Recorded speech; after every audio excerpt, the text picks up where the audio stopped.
আজকে বেশি না, মাত্র দুটি হাতের কাজের নকশি জামালপুরি কাঁথা দেখাবো। এই জামালপুরি কাঁথাগুলোর বৈশিষ্ট্য আপনারা সবসময় জানেন, যারা আমার পেজটি ফলো করেন এবং আমার আইডিটি ফলো করেন তারা অবশ্যই জানেন এই কাঁথাগুলোতে থাকবে একদম পুরা হাতের কাজ, এবং পুরা হাতের কাজেরও সাইড দিয়ে থাকবে হচ্ছে ব্লক সাপ। আমাদের এই জামালপুরি নকশি কাঁথার একটি বৈশিষ্ট্য হচ্ছে এই কাঁথাগুলোতে অবশ্যই ব্লক সাপ বিদ্যমান। হ্যাঁ, আর কাজের ফিনিশিং আপনারা দেখতেই পাচ্ছেন, অসম্ভব সুন্দর করে কিন্তু খুব ঘন করে এই কাজগুলো করা আছে। আপনাদের জন্য একদম গুরুত্ব দিয়ে দিয়ে এই কাঁথাগুলো রেডি করা হয়।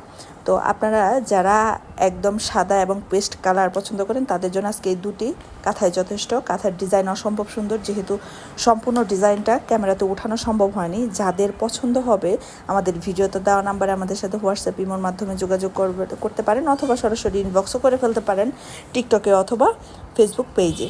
আমাদের এই কাঁথাগুলোর ফুল ছবি আপনাকে দিব। এখন দেখাচ্ছি এটি হচ্ছে একটি পেস্ট কালার কাঁথা, যদিও এখানে একটু কিছুটা ফিরোজা টাইপ দেখা যাচ্ছে, কিন্তু না, এটা একদম পেস্ট কালার। পেস্ট একটি কালারের ভিতরে এই কাঁথাটি করা হয়েছে। আপনারা এই কাঁথাগুলো নিতে অবশ্যই ইনবক্স করে ফেলবেন।